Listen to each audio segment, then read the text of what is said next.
Hello student, आज हम देखेंगे क्लास 10th का साइंस और इसमें हम देखेंगे फिजिक्स को चैप्टर नंबर 12 जो कि है हमारा इलेक्ट्रिसिटी।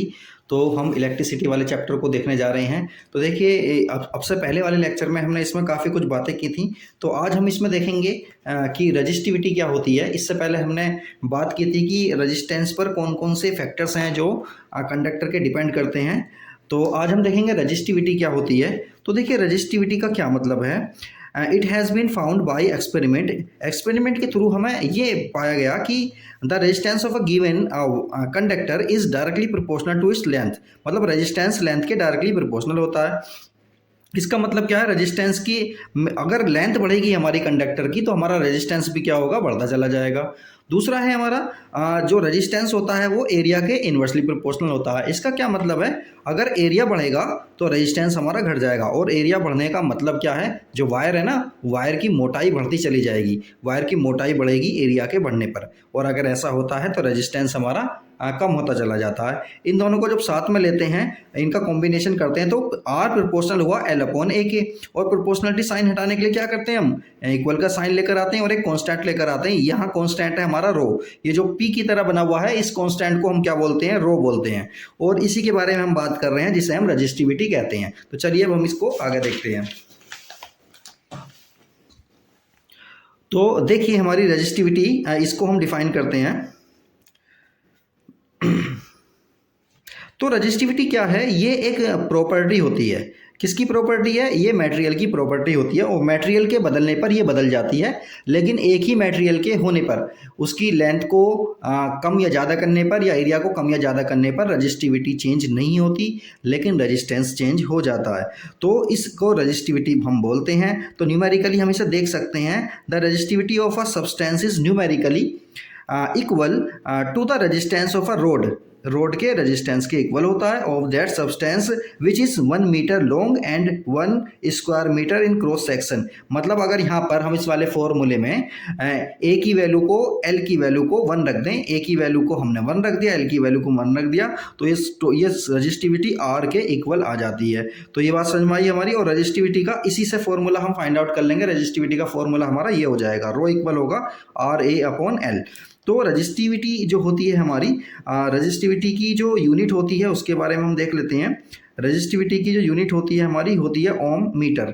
और ओम मीटर यानी ओम मीटर ऐसा भी लिख सकते हैं, या ओम का ये साइन होता है, इस तरह से भी हम इसे लिख सकते हैं। अब देखिए क्या है ये हमारा, ऐसा यूनिट हमारी हो गई। तो देखिए यहाँ पर क्या लिखा हुआ है, रजिस्टिविटी जो है, जो कि मैंने अभी बताया, resistivity of a substance does not depend on its length और थिकनेस। रजिस्टिविटी डिपेंड नहीं करती किसी भी सब्सटेंस की लेंथ पर या थिकनेस पर।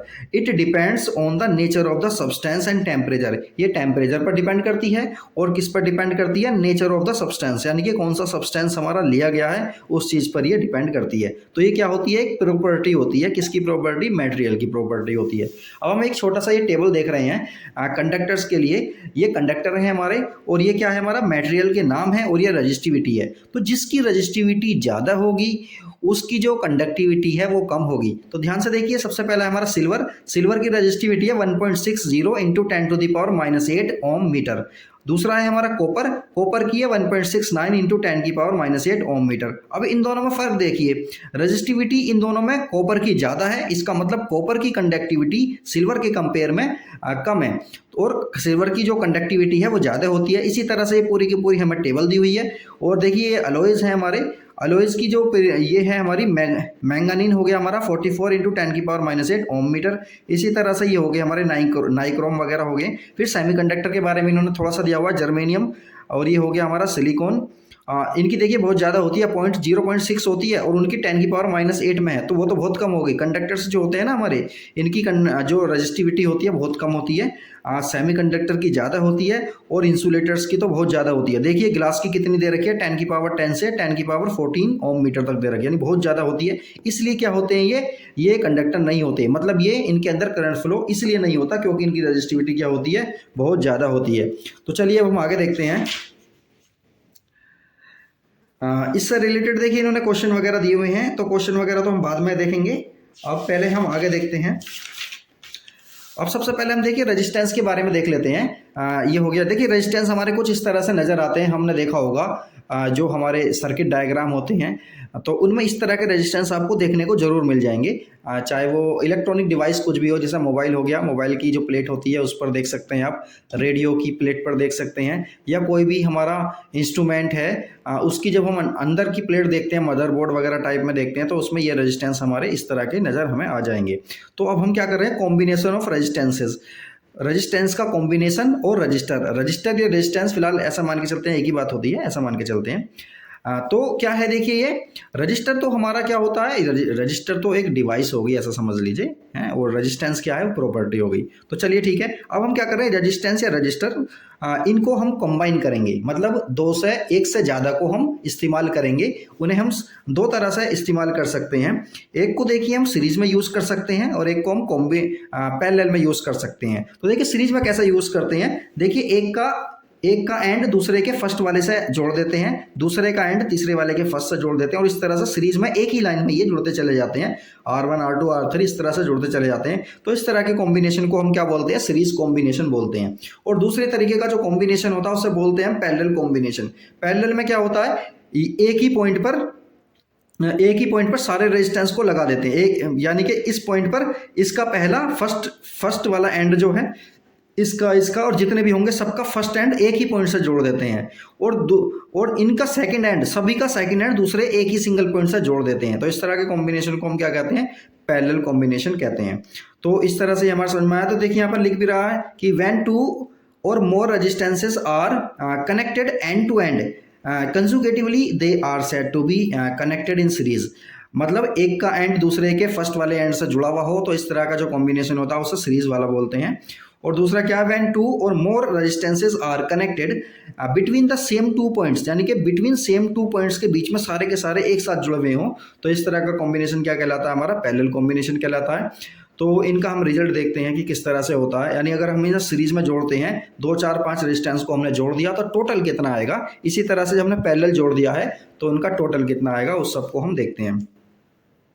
तो देखिए जब हम रेजिस्टेंस को सीरीज में जोड़ते हैं तो देखिए क्या होता है, रेजिस्टेंस को सीरीज में जोड़ने पर इनका कॉम्बिनेशन क्या होता है, the combined resistance of any number of resistances connected in series is equal, क्या होगा, इक्वल होगा to the sum of the individual resistances. यानी कि R इक्वल कितना हो जाएगा, R1 plus R2 plus R3 plus R4, सबको एक साथ हम जोड़ देते हैं और सिंपली हमारा आंसर इसमें आ जाता है। Resultant resistance of two resistances connected in series. तो देखिए ये एक छोटा सा डेरिवेशन है, तो इस डेरिवेशन को देख लेते हैं हम, ये आ जाता है एग्जाम में।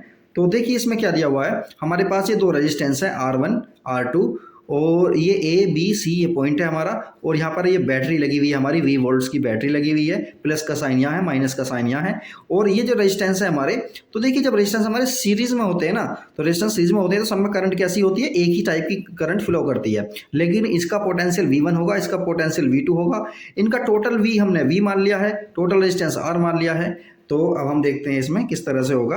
तो देखिए हम पोटेंशियल की बात करें, पोटेंशियल तो V निकलना है ना यहाँ से बैटरी से, जब V निकल रहा है पोटेंशियल, तो टोटल पोटेंशियल कितना हो जाएगा, इसका और इसका दोनों का ऐड हो जाएगा, तो V इक्वल कितना हो गया हमारा, V1 प्लस V2 हो जाएगा। और हम एक फॉर्मूला जानते हैं, V upon I equal R होता है ओम्स लॉ के थ्रू, तो V इक्वल कितना हो जाएगा हमारा, I इंटू R हो जाएगा। तो हम यहाँ से V1 निकालते हैं, तो V1 कैसे निकलेगा, V1 निकलेगा हमारा I1 मतलब करंट तो सभी में एक ही फ्लो हो रही है ना, तो I इंटू R1, ये हो गया हमारा V1। इसी तरह से V2 हम फाइंड आउट करेंगे, तो V2 कितना हो जाएगा हमारा, I R2 हो जाएगा ये वाला। तो अब हम दोनों को ऐड करेंगे। तो देखिए हमने क्या किया यहाँ पर लिखा है हमने I इंटू R, क्योंकि V की वैल्यू कितनी होती है, V इक्वल होता है V1 प्लस V2, तो V की वैल्यू क्या है IR, V1 की वैल्यू है I into R1 plus V2 की वैल्यू कितनी है I इंटू R2। अब ध्यान से देखिए यहाँ पर हम I कॉमन ले सकते हैं, जब I को कॉमन लेंगे यहाँ से I ये वाला कैंसिल हो जाएगा, R इक्वल आ जाएगा हमारा R1 प्लस R2। या 3 रेजिस्टेंस भी हो सकते हैं, 4 भी हो सकते हैं, सबको इस तरह से हम जोड़ सकते हैं। इसी तरह से अब हम पैरेलल के बारे में बात करेंगे। तो देखिए पहले तो इन्होंने सीरीज में दे रखा है कि 3 रेजिस्टेंस हमारे दिए हुए हैं, R1 R2 R3, और इनका भी इन्होंने डेरिवेशन करके दिखा रखा है। डेरिवेशन बिल्कुल सेम उसी तरह से करेंगे, यहाँ पे पोटेंशियल होगा V1, यहाँ पे होगा V2, यहाँ पे होगा V3। इसी तरह से टोटल पोटेंशियल कितना हो जाएगा, V equal V1 plus V2 plus V3, V1 V2 V3 की वैल्यू फाइंड आउट करेंगे, इस वाले फॉर्मूले में पुट कर देंगे, तो सीधा फाइनली हमारा क्या आ जाएगा, ये रेजिस्टेंस हमारे आ जाएंगे, R equal R1 plus R2 plus R3, या और ज़्यादा भी होंगे तो भी वो आ जाएंगे। तो इन्होंने सैम्पल प्रॉब्लम दे रखी है, इसको हम फिलहाल नहीं कर रहे हैं, आगे देखते हैं हम।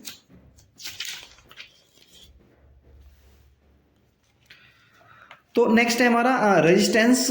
जब हमारे किस में होंगे, पैरेलल होंगे रेजिस्टेंस, तो इस तरह के रेजिस्टेंस में देखिए क्या होगा, the reciprocal of the combined resistance of a number of resistances connected in parallel is equal to the sum of the reciprocals of all the individuals. मतलब जब हमारे रेजिस्टेंस पैरेलली कनेक्ट होंगे तो उनका टोटल कितना होगा, वो रेसिप्रोकल होता है, 1/r इक्वल होगा 1/r1 plus 1/r2 plus 1/r3। तो जब भी हमें पैरेलली रेजिस्टेंस मिलेंगे तो उनको इस तरह से हमें कनेक्ट करना है। मतलब इस तरह से फाइनली इस फॉर्मूले से इसका आंसर आएगा। मतलब 1/r इक्वल होगा 1/r1 plus 1/r2 plus 1/r3। इस तरह से ये जुड़ते चले जाएंगे सारे के सारे। तो फाइनली जब हम आंसर निकालेंगे तो जो आंसर आएगा उसका हमें उल्टा करना पड़ेगा, यानी उसका रेसिप्रोकल करना पड़ेगा, तब जाके फाइनल आंसर आएगा। इस बात का भी हमें ध्यान रखना है। तो अब देखिए इनका ये छोटा सा डेरिवेशन है, combined resistance of two resistance connected in parallel. जब दो रेजिस्टेंस हमारे पैरेलली कनेक्ट होते हैं तो देखिए उसमें क्या सिचुएशन बनती है, R1 R2 हो गया, यहाँ पे V वोल्ट की बैटरी लगी हुई है। इसमें देखिए यहाँ पे जब करंट ये जाएगा ना I, तो ये I करंट हमारा डिवाइड हो जाएगा, क्योंकि ब्रांच यहाँ पर चेंज हो गई है। तो ब्रांच जब चेंज हो गई तो करंट हमारा चेंज हो जाएगा। सपोज करिए इस वाले में I1 फ्लो कर रहा है करंट, इस वाले में I2 फ्लो कर रहा है। ये दोनों I1 I2 यहाँ आकर फिर I बन जाएंगे और ये बैटरी में चले जाएंगे। देखिए जब पैरेलल कनेक्ट होते हैं हमारे रेजिस्टेंस तो उसमें V की वैल्यू सेम रहती है, यानी कि R1 और R2 दोनों की जगह पर जो V की वैल्यू रहेगी, इसमें भी V रहेगी, इसमें भी V रहेगी। और टोटल रेजिस्टेंस हमने सपोज करो इसका R मान लिया है, जो भी होगा। तो पैरेलल जब कनेक्ट होते हैं हमारे रेजिस्टेंस तो उसमें I चेंज हो जाती है, V सेम रहता है। लेकिन जब हमारे रेजिस्टेंस सीरीज में होते हैं तो I सेम रहती है, V चेंज हो जाता है। तो देखिए इसके लिए हम क्या करेंगे, टोटल इसमें हम करंट निकालेंगे। टोटल करंट I इक्वल कितना हो जाएगा, I1 प्लस I2 हो जाएगा। और I इक्वल क्या होता है हमारा, V/R। यहाँ तक फॉर्मूला क्लियर है। उसके बाद हम क्या करेंगे, I1 निकालेंगे। तो I1 कितना हो जाएगा, V/R1। इसी तरह से I2 कितना हो जाएगा, V/R2। तो अब हम क्या करने जा रहे हैं, ये वाला जो फॉर्मूला है हमारा, यहाँ पर I की, I1 I2 इनकी वैल्यू को पुट करेंगे। यहाँ पर वैल्यू पुट कर दी। पुट करने के बाद देखिए यहाँ पर V कॉमन आ रहा, तो V कॉमन ले लिया, V से V कैंसिल हो जाएगा। तो 1/R इक्वल कितना आ जाएगा, R1 1/R1 प्लस 1/R2। ये हमारा फाइनली क्या बन गया, फॉर्मूला बन जाएगा। तो ये हो गया। अब देखिए इन्होंने 3 रेजिस्टेंस दे दिए हैं जो कि पैरेलल कनेक्टेड है। तो इन 3 रेजिस्टेंस को देख लेते हैं। देखिए 1 2 3 R1 R2 R3 है, तो इसमें V तो सभी में सेम रहेगा। इसमें I1 फ्लो करेगी, इसमें I2 फ्लो करेगी और इसमें I3 फ्लो करेगी। तो ये तीनों करंट हमारी फ्लो करेंगी। तो इनमें देखिए करंट जब हमारी फ्लो कर रही हैं तो टोटल करंट तो यहाँ पर I था ना, ये डिवाइड हो गया I1 I2 I3 में, तो यहाँ करिए फिर I बन जाएगा। ठीक है, तो ये बात क्लियर होगी। इसी तरह से हम इसका भी फाइंड आउट कर सकते हैं। जैसे हमने 2 वाले का करा तो I इक्वल हो जाएगा I1 प्लस I2 I3। इस तरह से करके फाइनली आंसर इसका कितना आ जाएगा, 1/R equal 1/R1 plus 1/R2 plus 1/R3 हो जाएगा।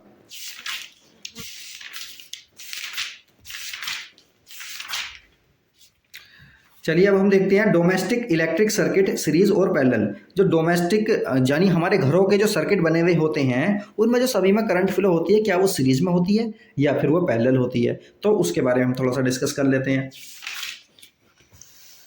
तो अब ध्यान से देखिए, क्या वो सीरीज में होना चाहिए या पैरेलल होना चाहिए, उसका क्या बेनिफिट और क्या नुकसान हो सकता है, तो उसमें देखते हैं। सपोज करिए वो जो हमारे घर का सर्किट है, सपोज करिए वो सीरीज में लगा हुआ है। ठीक है, तो देखिए सीरीज में जब लगेगा तो देखिए सपोज करिए यहाँ से हमने करंट दिया, तो करंट यहाँ से गई, सपोज करिए इस तरह से जाएगी। और इनमें से देखिए एक भी चीज, यानी ये बल्ब है, सपोज करिए बल्ब है, इनमें से एक बल्ब भी खराब हो गया तो क्या होगा ये कि आगे का जो सर्किट है ना हमारा ब्रेक हो जाएगा। जब आगे का सर्किट ब्रेक हो जाएगा तो इस एक बल्ब के खराब होने की वजह से इनमें से कोई सा भी बल्ब जलने वाला बिल्कुल नहीं है। क्यों? क्योंकि यहाँ से सर्किट ब्रेक हो जाएगा, इनमें करंट फ्लो होगी नहीं, तो पूरा का पूरा सिस्टम हमारा ठप हो जाएगा। मतलब ये है, हमारे घर में अगर एक भी इंस्ट्रूमेंट खराब हो जाता है, अगर हमने उन्हें सीरीज में लगा रखा है और एक भी इंस्ट्रूमेंट हमारा ख़राब हो जाता है, तो उस केस में क्या होगा, सारे के सारे काम करना बंद कर देंगे। क्यों? क्योंकि सर्किट हमारा ब्रेक हो जाएगा, करंट उन तक पहुँचेगी नहीं। तो अब हमने क्या देखा, तो हमने ये देखा कि घरों के जो सर्किट होते हैं वो पैरेलल लगाए जाते हैं। तो पैरेलल का देखिए क्या बेनिफिट होगा। तो देखिए इनमें से क्या होगा, ये पैरेलल लगे हुए हैं। ठीक है, पैरेलल लगे हुए हैं। तो देखिए पैरेलल में क्या होगा, अगर सपोज करिए करंट यहाँ से जा रही है, तो ये वाला हमारा जो बल्ब है ये खराब हो गया, सपोज करो, तो ये वाला बल्ब खराब हो गया ना, तो इसमें करंट नहीं जाएगी, मतलब करंट जाएगी फिर भी काम नहीं करेगा ये। तो लेकिन इसकी वजह से ये वालों में जो सर्किट ब्रेक नहीं होगा, क्योंकि करंट तो यहाँ भी जा रही है ना, इसमें आसानी से चली जाएगी, इसमें भी चली जाएगी, सब में चली जाएगी।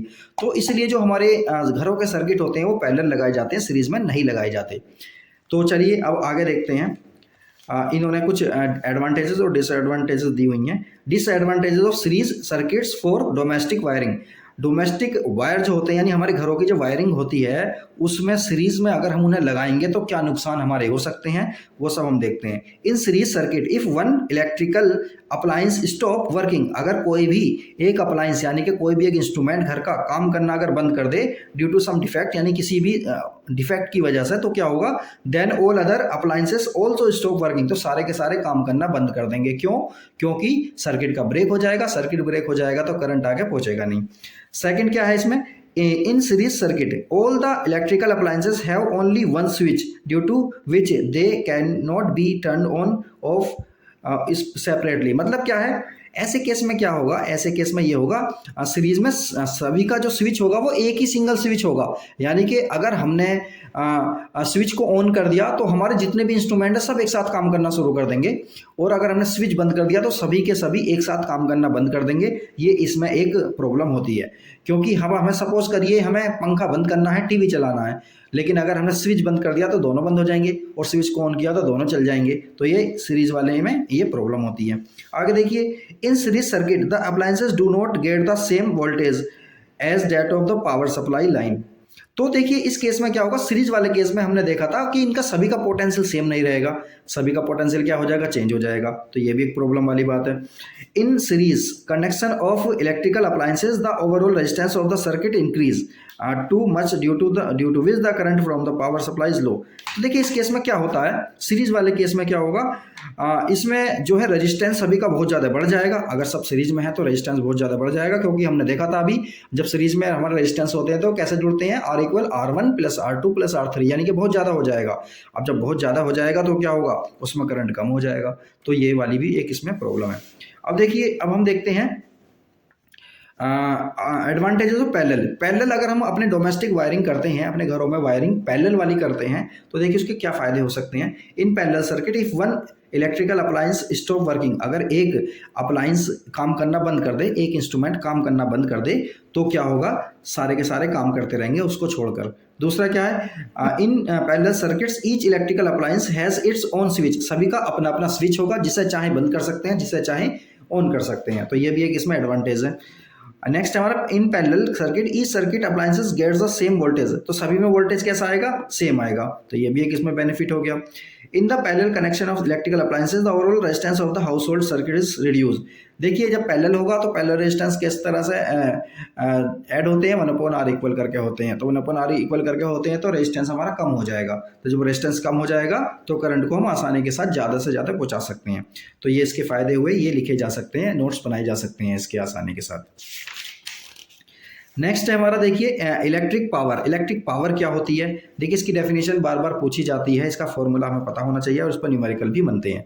तो देखिए electric power is the electrical work done per unit time, यानी कि work done per unit time that is called power. तो work done per unit time क्या कहलाता है, हमारा पावर कहलाता है। उसका फॉर्मूला होता है power equal work done upon time taken, मतलब W/T।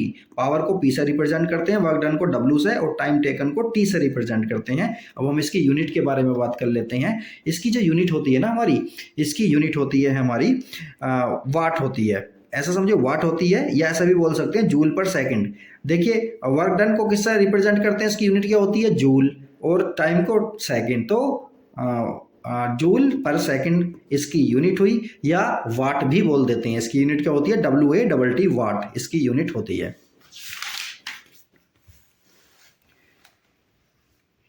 तो अब देखते हैं हम 1 किलोवाट में 1000 वाट होते हैं, इस तरह से हम लिखा जा सकता है इसको। और अब हम पावर का फॉर्मूला देखिए, इन्होंने दिखाया पावर का फॉर्मूला P इक्वल होता है W/T, ये तो हमने देख लिया अभी। और इसका पावर का फॉर्मूला ना हम कई तरह से लिख सकते हैं। W को क्या लिख सकते हैं, वर्क डन को VIT, वर्क डन को हम VIT लिखेंगे तो अपॉन में T है, तो T से T कैंसिल हो जाएगा, P की वैल्यू होगी V/I। P कितना हुआ हमारा, VI। तो P को VI की फॉर्म में भी लिखा जा सकता है, P को W और T की फॉर्म में भी लिखा जा सकता है, या और तरह से भी हम इसे डिफाइन कर सकते हैं। तो ये हो गया हमारा। और उसके बाद हम चलते हैं सीधा, तो पावर के लिए ही हम 2-3 फॉर्मूले देखेंगे। पावर का फॉर्मूला हमारा, देखिए ये फॉर्मूला डिपेंड करता है कि हमें जो न्यूमेरिकल वैल्यू हैं उनमें कौन कौन सी वैल्यूज़ हमें दी हुई हैं, क्या पूछा जा रहा है, उसके अकॉर्डिंग हम इसके फॉर्मूले को चेंज कर लेंगे। और चेंज किस तरह से करेंगे, देखिए अभी हमने देखा power in term of I and R. Power का फॉर्मूला आई और आर की फॉर्म में क्या होता है, देखिए P इक्वल होता है वी आई, ये तो हमने अभी देखा। तो यहाँ पर हम V और I में दोनों में से किसी एक को चेंज कर लेंगे, R की फॉर्म में कन्वर्ट कर लेंगे और वहाँ से फाइनली हमारा क्या आ जाएगा, P इक्वल आ जाएगा आई स्क्वायर इंटू आर। तो ये फॉर्मूला हमारा बन गया है power in terms of V और R। पावर का फॉर्मूला V और R की फॉर्म में भी हम इस तरह से निकाल सकते हैं, P इक्वल होता है हमारा V स्क्वायर अपॉन R, इस तरह से हम लिख सकते हैं। तो यहाँ पर इन्होंने जो है इनका समरी दे दी है कि first formula power P equal होता है वी आई, सेकेंड फॉर्मूला होगा P इक्वल होता है आई स्क्वायर इंटू आर।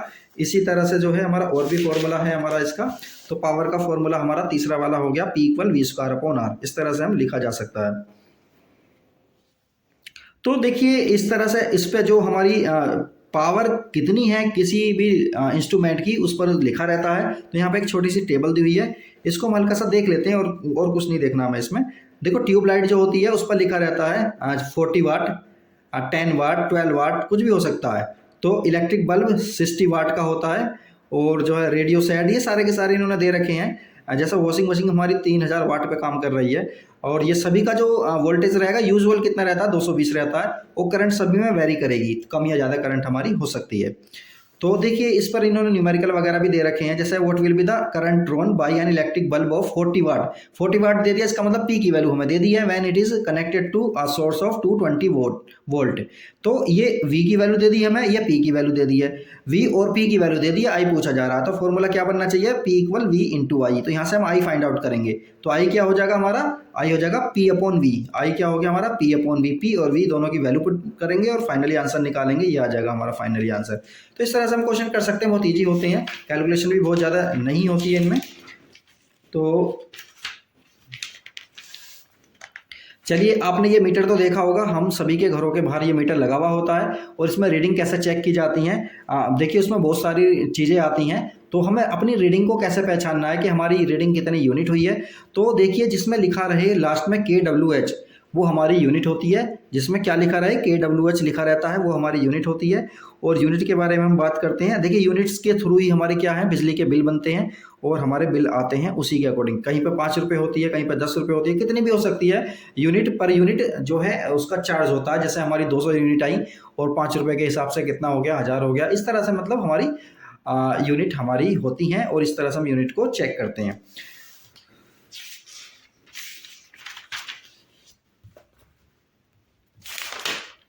चलिए अब आगे देखते हैं। तो heating effect of current, heating effect of current का क्या मतलब है, देखिए when an electric current is passed through a high resistance wire, जब एक हाई रेजिस्टेंस वायर के अंदर करंट पास होता है, लाइक जैसे नाइक्रोम वायर हो गया, resistance wire becomes very hot. Resistance wire कैसा हो जाता है, बहुत ज़्यादा हॉट हो जाता है और उसके अंदर हीट निकलने लगती है और इसे वो क्या कहते हैं, हीटिंग इफेक्ट ऑफ करंट। देखिए रोड आपने देखी होगी जो पानी गर्म करने की होती है, या फिर आपने हीटर देखे होंगे, हीटर के अंदर क्या होता है, करंट जब फ्लो होती है तो वो बहुत ज़्यादा हीट हो जाता है और उसके अंदर से जो है मतलब वो बहुत ज़्यादा हीट हो जाता है। तो देखिए इसी को हम क्या कहते हैं, हीटिंग इफेक्ट ऑफ करंट। यानी कि जब किसी वायर में करंट फ्लो होने लगे तो वो बहुत ज़्यादा हीट हो जाता है और वो रेजिस्टेंस कैसा होना चाहिए, हाई रेजिस्टेंस होना चाहिए। तो उसके अंदर करंट फ्लो होता है तो उसमें हीट डेवलप होनी शुरू हो जाती है, तो इसी को क्या कहते हैं, हीटिंग इफेक्ट बोलते हैं।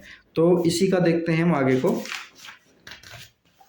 हीटिंग इफेक्ट का फॉर्मूला हमारा होता है H इक्वल होता है आई स्क्वायर आर टी।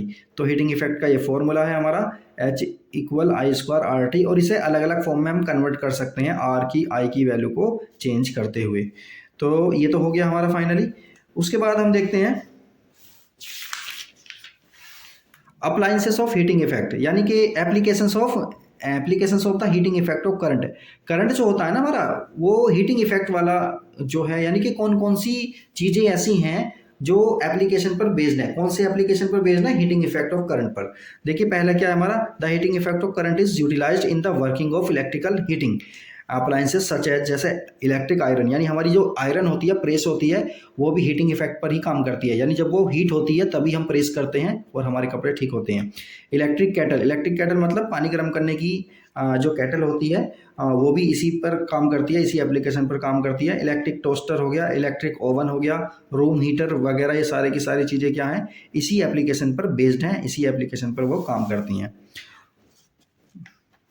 और हीटिंग इफेक्ट यूज होता है हमारा इन इलेक्ट्रिक बल्ब में यूज होता है, लैंप लाइट को प्रोड्यूस करने के लिए। तो इनके अंदर देखिए क्या होता है, जो हमारा बल्ब होता है ना, ये इसमें टंगस्टन का वायर लगा रहता है। Metal use for making the filaments of electric bulb because it has a very high melting point. इसका मेल्टिंग पॉइंट कितना होता है, 3380 डिग्री सेंटीग्रेड सेल्सियस होता है।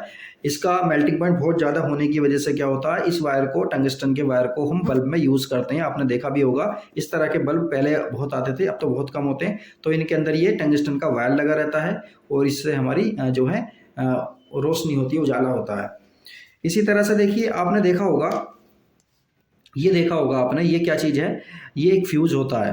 फ्यूज किस काम आता है, ये सब चीज़ों को हम देखते हैं आगे कि फ्यूज हमारा किस काम आता है।